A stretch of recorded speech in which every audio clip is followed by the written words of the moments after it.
मैं तो प्रेम दीवानी मेरो दर्द न जान रखो। हेरी मैं तो प्रेम दीवानी मेरो दर्द न जाने को।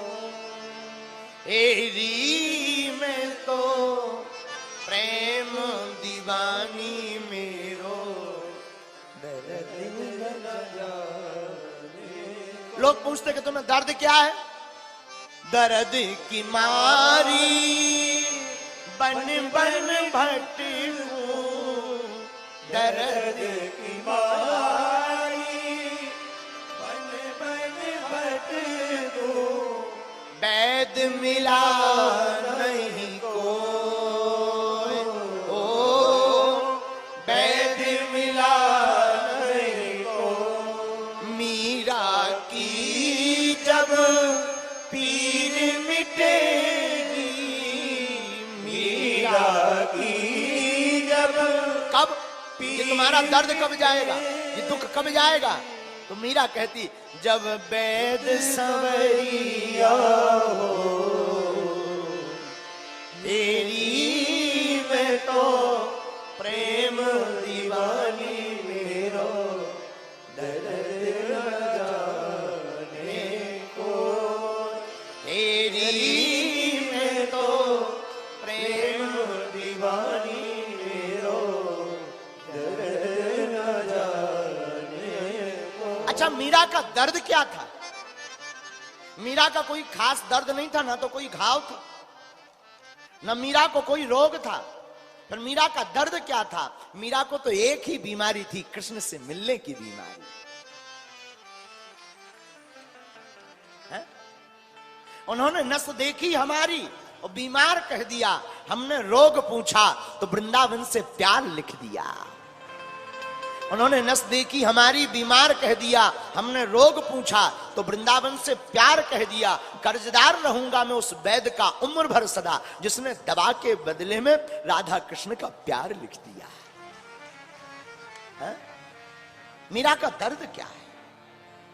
कोई लौकिक दर्द है? नहीं, मीरा का एक ही दर्द है, मीरा को माधव की जरूरत है, माधव प्राप्त हो जाए। अच्छा क्यों?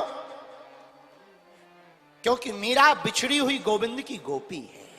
आहा, अब ये कथा बता तो चुके कई बार, लेकिन आज चरित्र में ये बात उठी है तो बात पूरी होनी चाहिए। मीरा को दर्द क्या है? मीरा गोविंद की बिछड़ी हुई गोपी है, जिसे जन्मते ही दुख है। अरे मृत्यु के समय भी जिसे दुख हुआ बिछुड़न का, वही दुख में वह मीरा रो रही है। कौन है मीरा? आहा, वृंदावन में द्वापर युग में जब भगवान कृष्ण का अवतार हुआ तो मीरा पूर्व जन्म में एक गोपी थी। बिना किसी प्रयोजन के उस गोपी का विवाह वृंदावन में हुआ। वृंदावन में नई नवेली दुल्हन बनकर के गोपी आई, और जब नया नया विवाह हुआ तो सासू मां बड़ी विचित्र थी, और प्रायः सबकी सासू मां विचित्र होती हैं। जितनी भी बहुएं मिलेंगी उनसे पूछो, कहो क्या? और तो सब ठीक है, हमारी सासू मां बहुत खराब, बहुत खतरनाक, काम धाम कुछ करती नहीं, सब हमसे ही करवाती हैं और दिन भर ताना सुनाती हैं। सबकी प्रायः सासू मां खतरनाक हो। बोलो सीताराम, जोर से बोलो। तो मीरा पूर्व जन्म में गोपी थी, उस गोपी का विवाह वृंदावन में हुआ। आहा हा, क्या कहना। वृंदावन में गोपी बनकर के आई, विवाह हुआ।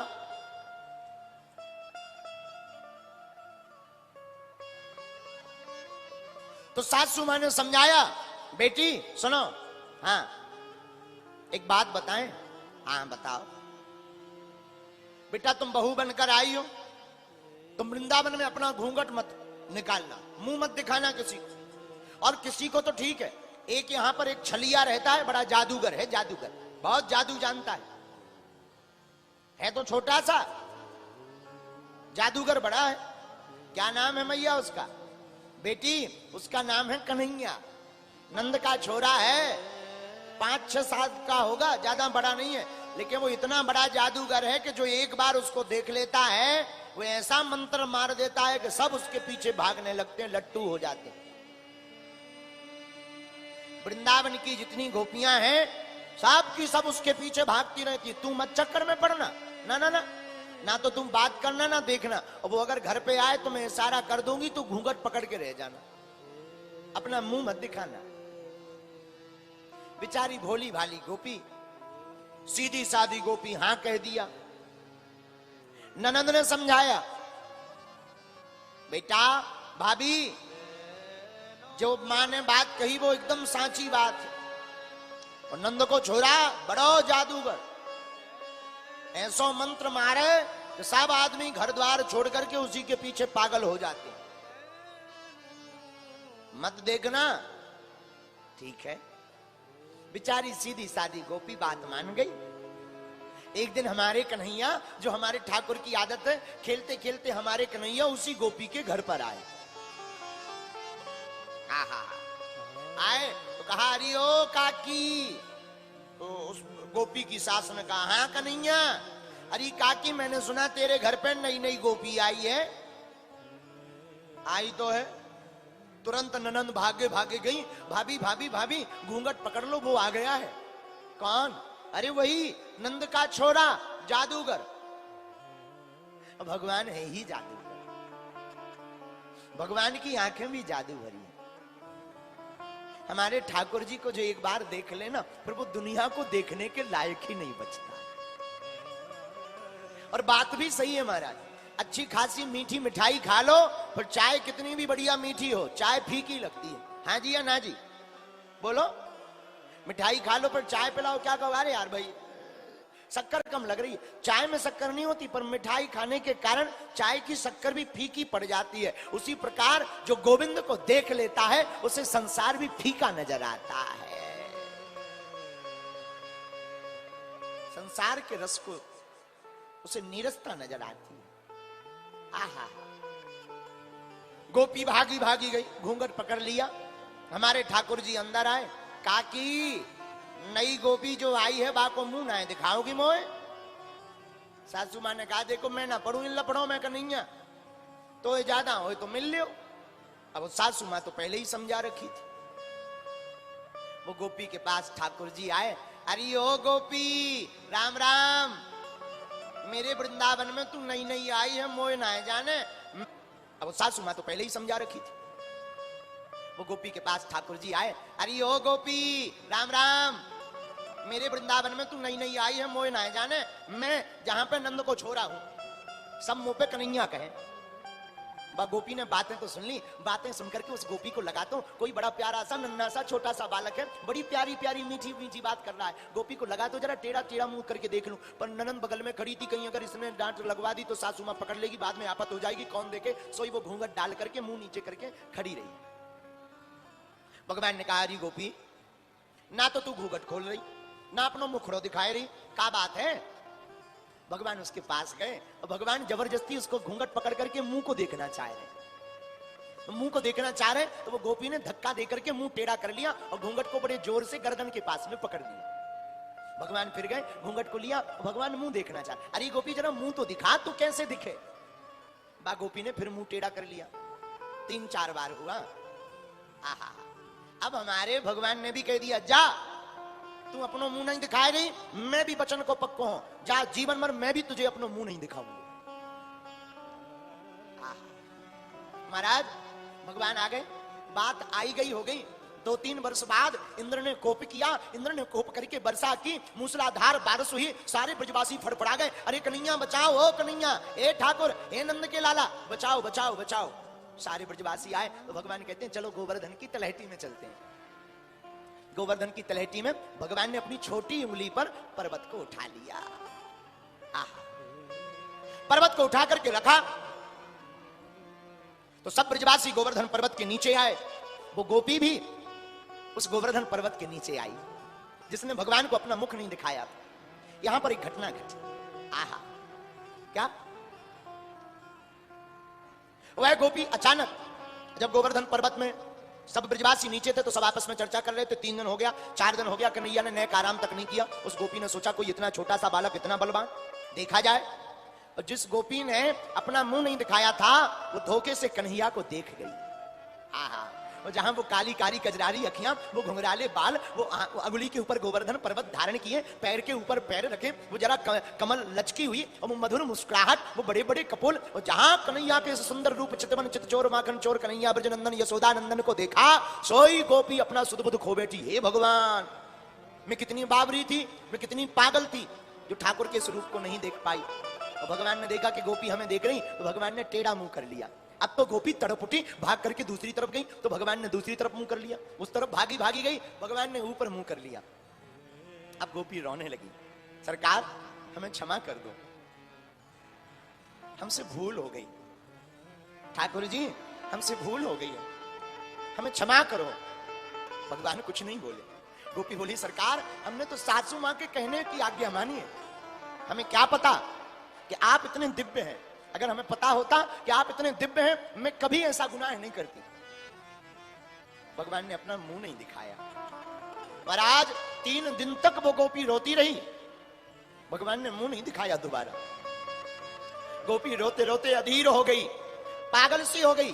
घर वाले समझाते रहे, अरे तू बाबरी है, मैंने पहले ही कहा था इसको मत देखना, ये बड़ा छलिया है। गोपी चिल्ला करके कहती, अब क्षमा करो मां, ये छलिया ही हमको चाहिए। अब एक बार आंख टिक गई है, अब तो संसार में मुझे कहीं प्रिय नहीं लगता, अब तो बार बार मुझे माधव की वो मोहिनी मूर्त ही दिखाई पड़ रही है। मां कहती तू बाबरी हो गई है, तू जोगन हो गई है, मान जा।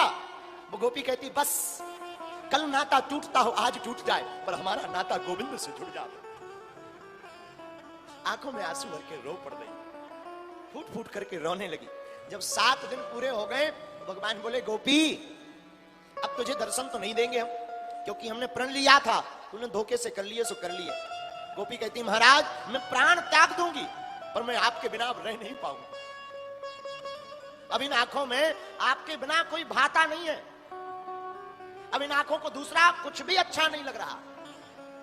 आपको देखने के बाद ये आपकी मधुर मुस्कुराहट, ये आपकी मधुर प्यारी प्यारी कजरारी अखियां, ये घुंघराली अलकावली बाल, ये आपके सुंदर सुंदर होस्ट, ये आपकी श्वेत दंतावली, ये आपका शंख जैसा भरा हुआ गला, ये आपकी बड़ी बड़ी भुजाएं, ठाकुर जी अब आपके अलावा कोई दूसरा भाई ही नहीं रहा है।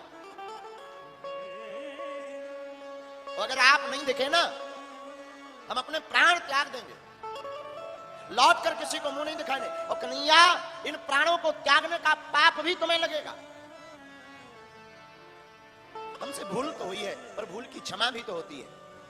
ठाकुर जी बोले, गोपी क्षमा तो होती है, लेकिन हमने प्रण लिया है, हम प्रण नहीं तोड़ेंगे। पर एक वचन देते हैं गोपी, अब इस बार तो तुम्हें भर नजर दर्शन नहीं होंगे, तुम्हें पुनः दोबारा जन्म लेना पड़ेगा, तभी तुम हमारे भरपूर दर्शन कर पाओगी, तभी तुम्हारा प्रायश्चित पूरा होगा। वही गोपी जब शरीर पूरा हो गया, दूसरे जन्म में कलयुग में वही गोपी मीरा बन करके प्रकट हुई है। वही गोपी महाराज जी मीरा बनी। तब तो जन्मते ही मीरा कहती है, हेरी मैं तो प्रेम दीवानी मेरो,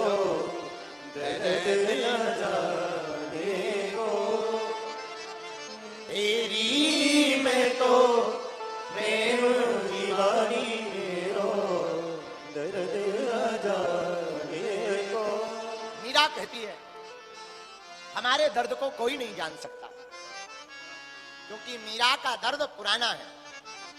और मीरा कहती, सूली ऊपर सेज हमारी, सूली ऊपर सेज हमारी, किसी भी मिलना हो,